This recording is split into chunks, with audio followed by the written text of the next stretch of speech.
নমস্কার বন্ধুরা, আজ আমি চলে এসেছি একটা এডুকেশনাল ভিডিও নিয়ে। আজ আমরা দেখব ক্লাস 9-এর ওয়েস্ট বেঙ্গল বোর্ডের যে টেক্সট বই আছে ব্লিস, তার প্রথম টেক্সটটি। এই টেক্সটের নাম হলো টেলস অফ ভোলা গ্র্যান্ডপা এবং লিখেছেন মনোজ দাস। টেক্সটটি শুরু করার আগে আমরা রাইটারের সম্পর্কে দু এক কথা জেনে নেব।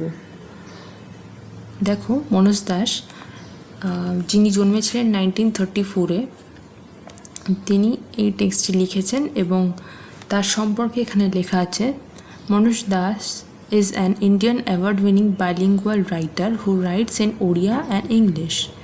মনোজ দাস ভারতেরও লেখক যিনি বিভিন্ন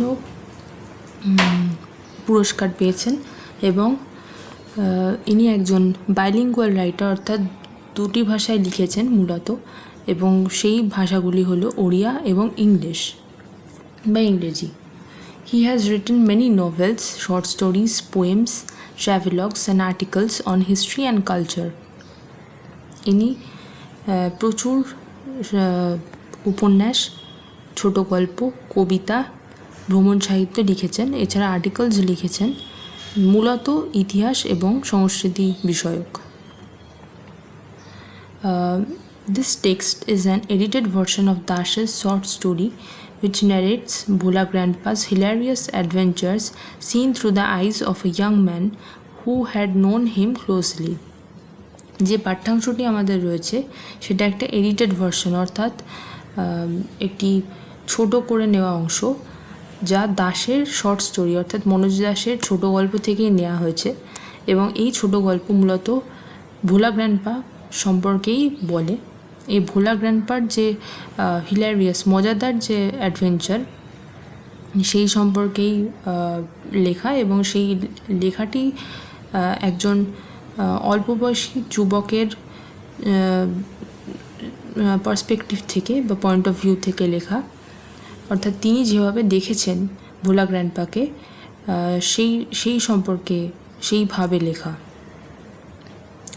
এবং এই অল্প বয়সী যুবকটি কিন্তু তার চেনা। The simplicity and forgetfulness of Bhola Grandpa provides an element of humor on which the story hinges. ভোলা গ্র্যান্ডপার সারল্য এবং তার ভুলে যাওয়ার যে প্রবণতা, সেইটাই কিন্তু এই গল্পে যে কমিক এলিমেন্ট বা হিউমারের যে অংশ সেটা প্রোভাইড করে, অর্থাৎ তার ভুলে যাওয়ার যে সমস্যা বা সারল্য সেটাই এই গল্পে হাসির উদ্রেক করে, অর্থাৎ হাস্যরসের উপাদান যোগান দেয়। চলো আমরা এবার গল্পটায় প্রবেশ করি। Bhola grandpa and his wife lived at the western end of our village.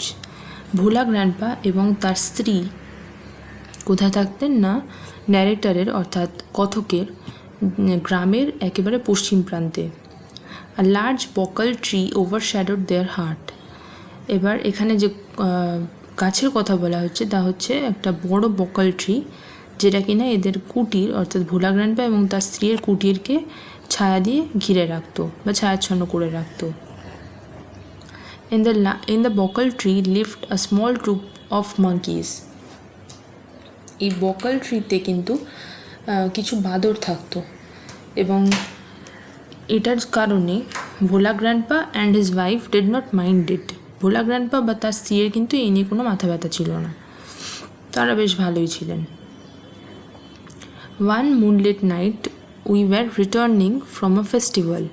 একদিন রাত্রিবেলা যেদিন চাঁদ উঠেছিল, তখন ন্যারেটর এবং তার সঙ্গে আরও কিছু মানুষজন ছিলেন, তারা একটা উৎসব থেকে ফিরছিলেন। The road was long and foggy. রাস্তাটা বেশ লম্বা ছিল এবং কুয়াশাচ্ছন্ন ছিল। I was riding on the village চৌকিদার শোল্ডার্স। এই লাইনটাতে দেখো, I was riding on the village চৌকিদার শোল্ডার্স। এখানে আই হচ্ছে ন্যারেটর, অর্থাৎ যিনি গল্পটা বলছেন, তিনি যে একটা বাচ্চা সেটা কিন্তু এই লাইনটা থেকে স্পষ্ট, কারণ ন্যারেটর ভিলেজ চৌকিদারের কাঁধের উপর বসে ফিরছিল, অর্থাৎ একটা বাচ্চা সে ভিলেজ চৌকিদারের কাঁধের উপর বসে এই ফেস্টিভ্যাল থেকে ফিরছে এবং সেই কিন্তু গল্পটা বলছে। সাডেনলি ভোলা গ্র্যান্ডপা লেট আউট আ লাউড ওয়েল। হঠাৎ করে ভোলা গ্র্যান্ডপা খুব জোরে চেঁচিয়ে উঠলেন। ফেল মানে কাদা, কিন্তু এখানে চিৎকার দিয়ে ওঠা বা আর্তনাদ করে ওঠা এই অর্থে ব্যবহার হয়েছে। Everyone in our party was surprised. আমরা যে দলবল নিয়ে গেছিলাম সবাই তার মধ্যে কিন্তু ভীষণ হতবাক হয়ে গেছে। কেন ভোলা গ্র্যান্ডপা হঠাৎ করে এত জোরে চিৎকার করে উঠলেন? উই হল্টেড, আমরা থামলাম। হল্ট মানে থামা। Inquiry revealed that Bhola Grandpa had taken his grandson to the festival. Inquiry মানে এখানে খোঁজাখুঁজি করা বা খোঁজ খবর নেওয়া। এই খোঁজ খবরে জানা গেল যে ভোলা গ্র্যান্ডপা কিন্তু এই ফেস্টিভ্যালে উৎসবে তার নাতিকেও নিয়ে গিয়েছিলেন। He had tightly held on to the two fingers of the boy. উনি কিন্তু খুব শক্ত করে ওনার নাতির আঙুল দুটো ধরে রেখেছিলেন। He did not realize when those fingers slipped out. কিন্তু ভোলা গ্র্যান্ডপা বুঝতেই পারেননি কখন আঙুল দুটো ছুটে যায়, আঙুল দুটো ওনার হাত ছেড়ে বেরিয়ে যায়। Bhola grandpa was continuing as before. Bhola grandpa কিছু না ভেবে দিব্যি হেঁটে চলেছেন, ওনার খেয়ালই নেই যে ওনার নাতি ওনার হাত ছেড়ে বেরিয়ে গেছে। Then someone asked Bhola grandpa what he was gripping. একজন হঠাৎ করে ভোলা গ্র্যান্ডপাকে তখন মনে করে, আরে আপনি কি ধরে আছেন? হি remembered his grandson and let out a loud well. তখনই ওনার মনে পড়ে, আরে আমি তো হাতটা ধরে রেখেছিলাম আমার নাতির। তখনই ওনার হঠাৎ মনে পড়ে যে আরে নাতি তো নেই, নাতিকে তো খুঁজে পাচ্ছি না। তখনই উনি চিৎকার দিয়ে ওঠেন, প্রচণ্ড আর্তনাদ করে ওঠেন। My father chose two sharp-eyed men from our party to go back with Bhola Grandpa to the festival. এবার যিনি ন্যারেটর তার বাবা দুজন তীক্ষ্ণ দৃষ্টিসম্পন্ন মানুষ তাদের গ্রুপের মধ্যে থেকে, মানে তাদের সঙ্গে যারা ছিলেন তাদের মধ্যে থেকেই নির্বাচন করেন যারা ভোলা গ্র্যান্ডপার সঙ্গে উৎসবে ফেরত যায়। The grandson was found before long. নাতিকে কিন্তু খুব তাড়াতাড়ি ফেরত পাওয়া গেছিলো। সে কিন্তু এমনভাবে হারিয়ে যায়নি যে খুঁজেই পাওয়া যাচ্ছে না, খুব তাড়াতাড়ি তাকে খুঁজে পাওয়া যায়। He had taken a cosy shelter under a cow's belly. Bhola গ্র্যান্ডপার নাতি একটা গরুর পেটের তলায় বেশ আরামদায়ক একটা আশ্রয় নিয়ে বসেছিল। দেখো ছবিটাও দেওয়া আছে এখানে।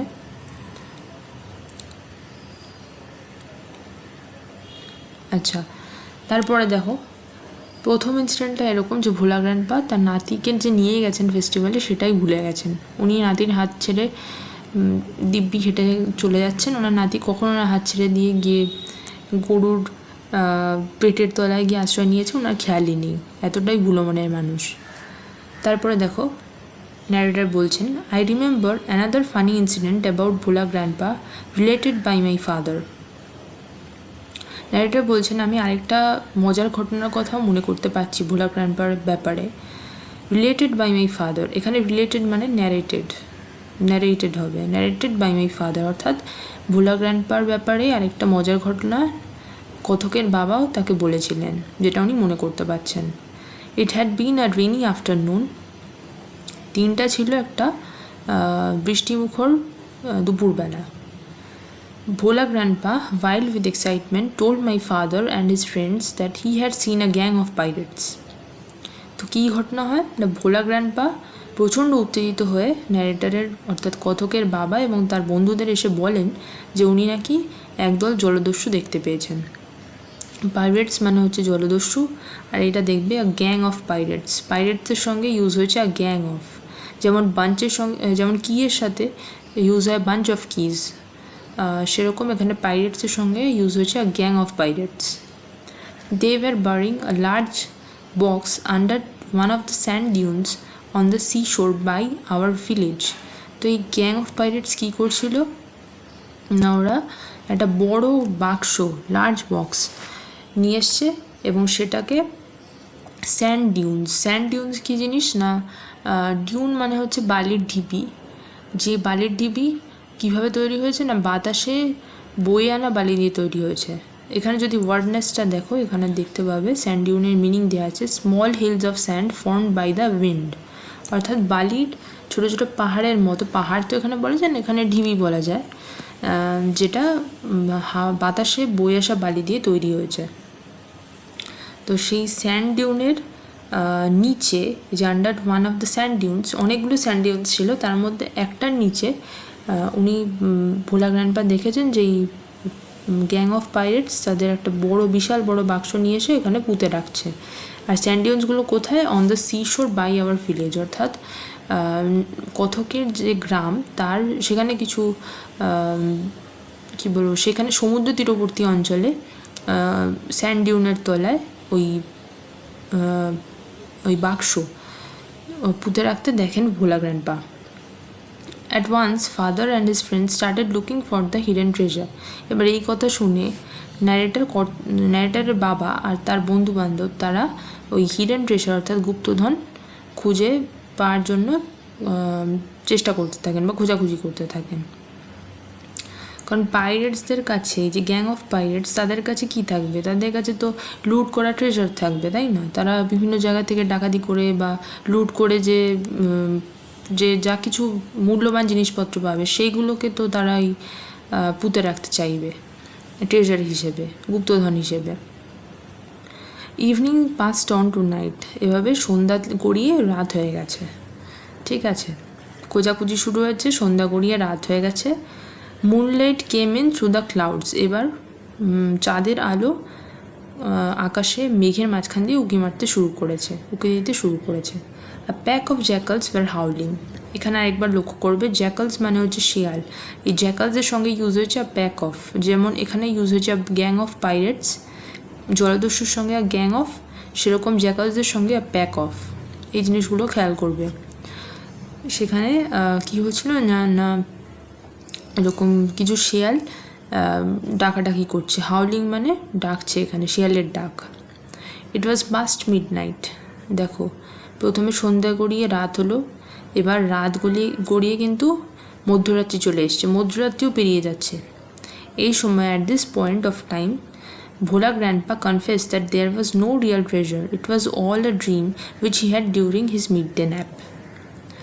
এই সময় এসে মধ্যরাত্রি পেরিয়ে যাওয়ার পরে ভোলা গ্র্যান্ডপা স্বীকার করলেন যে এরকম কিছু হয়নি, এরকম কোনো সত্যিকারের গুপ্তধন নেই, এটা পুরোটাই ওনার স্বপ্ন ছিল, যেটা উনি দুপুরবেলা ঘুমানোর সময় দেখেছেন, অর্থাৎ তার দিবা স্বপ্ন ছিল।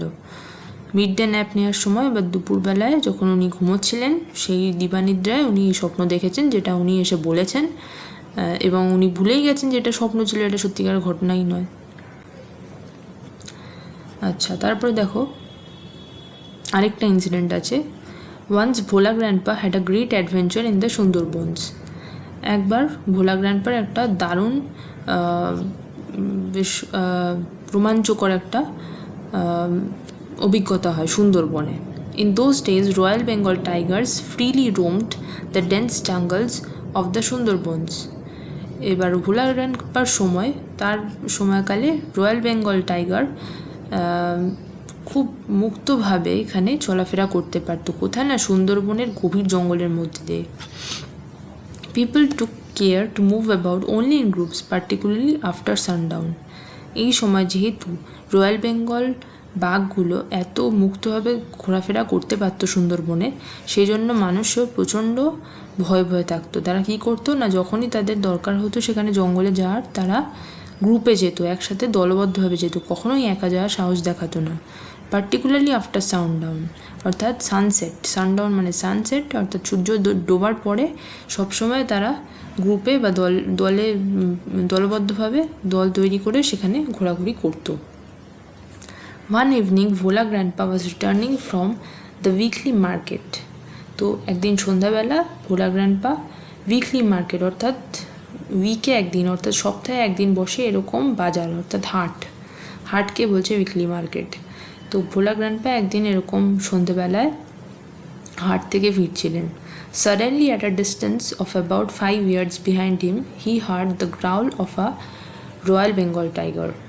হঠাৎ করে মোটামুটি এই 5 ইয়ার্ড মানে হচ্ছে, আমরা যদি ইউএসের মেজারমেন্ট দেখি তাহলে ইয়ার্ড মানে হচ্ছে 3 ফুট, 5 yards মানে 15 foot.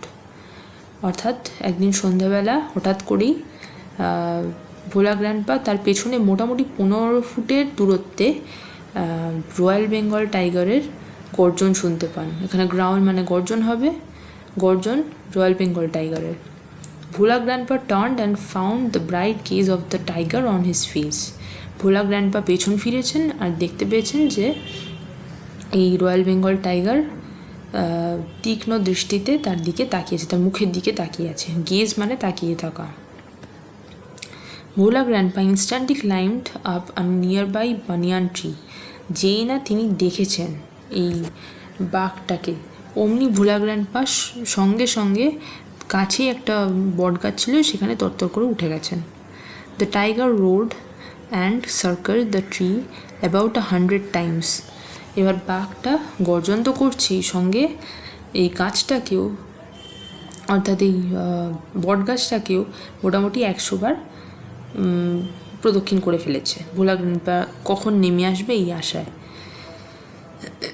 Then it settle down under a bush without taking its eyes off him. এবার মোটামুটি গাছটার চারপাশে বেশ কয়েকবার পাক খাওয়ার পরে বাঘটা কিন্তু বসেছে। আন্ডার আ বুশ, এই ঝোপঝাড়ের নিচেই বসেছে, কিন্তু তার চোখ কিন্তু ভোলা গ্র্যান্ডপার দিকে ফিক্সড। সে কিন্তু চোখ নামাচ্ছেই না ভোলা গ্র্যান্ডপার থেকে। With nightfall the forest grew dark and silent. যখন আস্তে আস্তে রাত নেমে এলো তখন চারপাশের জঙ্গলও কিন্তু অন্ধকার হয়ে উঠল এবং নিস্তব্ধ হয়ে গেল। Bhola grandpa could hear the tiger beating its tail on the dry leaves. Bhola grandpa শুনতে পাচ্ছেন এই সময় যে বাঘটা ওর ওর লেজটা এই ড্রাই লিভস অর্থাৎ খড়খড়ে যে শুকনো পাতা, শুকিয়ে যাওয়া পাতা, তার উপরে লেজটাকে ঝাপড় দিচ্ছে বেশ কয়েকবার। আওয়ার্স পাস্ট, এইভাবে সময় কেটে গেল, সময় কাটতে থাকলো। Dawn broke with the cooing of doves. Dawn মানে ভোর, একদম ভোর, কাক ভোর যেটাকে বলে, সেই কাক ভোর হলো অর্থাৎ ভোর হলো কিসের সঙ্গে না ঘুঘুর ডাকের সঙ্গে। কুইং অফ ডাভস, ডাভস মানে হচ্ছে ঘুঘু, ঘুঘুর ডাকে ভোর হলো। Bhola grandpa came down, Bhola grandpa নিচে নেমে এসেছেন। There was a group of men on a mount a little away. Mount মানে হচ্ছে মাটির ঢিবি বলা যেতে পারে। তো একদল মানুষ ছিলেন যারা একটু দূরে দাঁড়িয়েছিলেন একটা মাউন্ডের উপরে, মানে ওই মাটির ঢিবির ওপরে। Bhola grandpa climbed the mount and requested the first man he saw for some water to drink. এবার ভোলা গ্র্যান্ডপা তো নিচে নেমে চলে এসছেন, এবার উনি মাউন্টে গিয়ে দাঁড়ালেন, মানে ওই মাটির ঢিবির উপরে দাঁড়ালেন, এবং প্রথম যে ব্যক্তিকে উনি দেখতে পেলেন তাকে একটু জল দিতে অনুরোধ করলেন, কারণ জল তেষ্টা পেয়েছেন, তো জল খাবেন। The man had seen the tiger waiting. এবার দূর থেকে লোকটা কিন্তু ওই বাঘটা যে অপেক্ষা করে রয়েছে সেটা দেখতে পেয়েছে। হি ওয়াজ মাচ বিওয়াইল্ডার্ড। লোকটা কিন্তু প্রচণ্ড কনফিউজড। এখানে বিওয়াইল্ডার্ড মানে আমরা কনফিউজ নেব, বিওয়াইল্ডার্ড মানে সারপ্রাইজড হয়, কিন্তু এখানে কনফিউজড হবে, এবং ওয়ার্ড নেস্টেও কনফিউজডই রয়েছে। এই যে এবার দেখো, What is your secret that you simply walked past the hungry beast and it did nothing? He asked Bhola grandpa. এবার লোকটা তো প্রচণ্ড হতচকিত, কনফিউজড যথেষ্ট। তো সে জিজ্ঞেস করছে যে তোমার রহস্যটা কি, তুমি এত সাধারণভাবে হেঁটে চলে এলে এখান থেকে, ক্ষুধার্ত বাঘটা ওখানে বসে আছে, তোমাকে কিছু করলোও না। The tiger was stretching it's limbs and yawning. এবার বাঘটা তো সারা রাত ওর জন্য ওয়েট করেছে যে ভোলা গ্র্যান্ডপা কখন নেমে আসবে গাছ থেকে আর আমার পেটে যাবে। তো সারাদিন ওয়েট করে, সারা রাত ওয়েট করে, অপেক্ষা করে বাঘটারও ঘুম পেয়ে গেছে, বাঘটাও টায়ার্ড। তো সে কী করছে না, আড়মোড়া ভাঙছে। হি ওয়াজ স্ট্রেচিং ইটস লিমস। তো লিমস মানে হচ্ছে হাত এবং পা, তো স্ট্রেচ করা অর্থাৎ আড়মোড়া ভাঙছে। অ্যান্ড ইয়নিং অর্থাৎ হাই তুলছে। তো বাঘটা আড়মোড়া ভাঙছে আর হাই তুলছে। Then Bhola grandpa remember the tiger and looked at it. Bhola grandpa কিন্তু ভুলেই গেছে যে বাঘটা ওখানে রয়েছে। ভোলা গ্র্যান্ডপা আগের দিন রাতে বাঘের ভয়তেই বট গাছে চেপে বসেছিল, সারা রাত না গাছ থেকে নামেওনি। সকাল হতেই ভোলা গ্র্যান্ডপা গাছ থেকে নেমে এসছেন এবং তার মনেই নেই যে বাঘটা ওখানে রয়েছে। যেই লোকটা ওকে বলেছে যে কী হলো, আপনি এইভাবে চলে এলেন এবং বাঘটাও কিছু করলো না, তখন হঠাৎ ভোলা গ্র্যান্ডপার মনে পড়েছে আরে বাঘটা ছিল আমার জন্য অপেক্ষা করছিল। তখন মনে পড়েছে আর তখনই ভোলা গ্র্যান্ডপা বাঘটাকে দেখেছেন। Bhola grandpa almost lost his senses and fear. যেই না ভোলা গ্র্যান্ডপা বাঘটাকে দেখেছেন ওনার ভয়ে একেবারে সমস্ত জ্ঞান লোপ পেয়েছে। হি র্যান ব্যাক হোম, যেই না দেখা অমনি দৌড়নো বাড়ির দিকে। Half a century later, Bhola Grandpa left us forever one morning at the age of 95. Half a century later, century মানে হচ্ছে 100 বছর, হাফ মানে হচ্ছে 50 বছর। তো 50 বছর পরে, অর্থাৎ গল্পটা যখন বলা হচ্ছিল তার 50 বছর পরে ভোলা গ্র্যান্ডপা একদিন ইহকাল ছেড়ে চলে যান। একদিন সকালবেলা যখন তার বয়স হয়েছিল 95 বছর, অর্থাৎ গল্পটা যখন বলা হচ্ছে অর্থাৎ 95 বছর থেকে 50 বছর আগে, অর্থাৎ মোটামুটি 45 বছরে। 45 বছর যখন বয়স তখন এই ঘটনাগুলো ঘটে এবং তার 50 বছর পরে 95 বছর বয়সে ভোলা গ্র্যান্ডপা মারা যান। His 80-year-old wife lamented much. এবার আমাদের জানতে হবে ভোলা গ্র্যান্ডপার যিনি স্ত্রী তার বয়স কত ছিল উনি মারা যাওয়ার সময়। তার বয়স ছিল 80 বছর এবং ওনার 80 বছরের স্ত্রী প্রচণ্ড কিন্তু বিলাপ করছিলেন শোকে। ল্যামেন্টেড মানে বিলাপ করা, শোকে বিলাপ করা। She said with a Sai, the old man must have forgotten to breathe. এখানে লাস্ট লাইনটাও দেখো খুব মজার। ভোলা গ্র্যান্ডপার স্ত্রী একটা দীর্ঘ নিঃশ্বাস ফেলে কি বলছেন না, বুড়ো লোকটা হয়তো শ্বাস নিতেও ভুলে গিয়েছিল। অর্থাৎ এখানে ভোলা গ্র্যান্ডপার যে ভুলে যাওয়ার রোগ সেটা কিন্তু শেষ দিন পর্যন্ত আমরা দেখতে পাচ্ছি। সেই কথাটাই কিন্তু ওনার স্ত্রীও বলেছেন যে হয়তো ভুলে গেছিলেন সেই জন্যই মারা গেছেন। অর্থাৎ এখানে দেখো প্রথম থেকে যে ইনসিডেন্টগুলো ঘটলো, প্রথমে আমরা দেখলাম যে ভোলা গ্র্যান্ডপা তার নাতিকে ভুলে চলে এসছেন ফেস্টিভ্যালে, মনেই নেই তার যে উৎসবে কখন ওনার হাত ছিল ওনার নাতি বেরিয়ে গেছে এবং উনি খেয়ালও করেননি, অর্থাৎ উনি ভুলে গেছেন। এখানে প্রথম একটা কমিক এলিমেন্ট। দ্বিতীয়টা আমরা পেলাম যে ওনার স্বপ্নে উনি দেখেছেন যে গ্যাং অফ পাইরেটস এসছে, একদল জলদস্যু এসছে এবং তারা তাদের গুপ্তধন স্যান্ড ডিউনের নিচে চাপা দিয়ে চলে গেছে, সেটা উনি স্বপ্নে দেখেছেন এবং স্বপ্ন ভাঙতে ওনার মনে হয় উনি বুঝতে পারেন যে আমি তো স্বপ্ন দেখেছিলাম। থার্ড ইনসিডেন্ট দেখো, তৃতীয় ঘটনা কী ঘটলো না, তৃতীয়বারেও রয়্যাল বেঙ্গল টাইগারের ভয়ে ভোলা গ্র্যান্ডপা একটা বটগাছের উপর চেপে বসেছিলেন। এবার সকালে যখন নিচে নেমে এসছেন তখন ওনার মনে নেই যে উনি বাঘের ভয়তেই উপরে উঠে বসেছিলেন। তো উনি বাঘটাকেও ভুলে গেছেন, যে কারণে উনি বটগাছের উপরে বসেছিলেন সেই কারণটাই উনি ভুলে গেছেন। তো দেখো এরকম ছোট ছোট যে ঘটনাগুলো ঘটছে সেখানে ভোলা গ্র্যান্ডপার যে ভুলে যাওয়া বা ফরগেটফুলনেস, তার কারণেই এই কমিক এলিমেন্টগুলো কিন্তু আমরা পাচ্ছি। অর্থাৎ তার এই ভুলে যাওয়ার রোগের কারণেই যে ঘটনাগুলো ঘটছে সেগুলো আমাদের হাসি উদ্রেক করছে। তো এই ছিল আজকের গল্প, আজকের পাঠ্যাংশ। পরের দিন আমরা আবার দেখা করব নেক্সট ভিডিওতে। তো till then stay happy, stay healthy. আর যদি ভিডিওটা ভালো লেগে থাকে তাহলে লাইক করো, শেয়ার করো, সাবস্ক্রাইব করো। চলো দেখা হচ্ছে নেক্সট ভিডিওতে। বাই।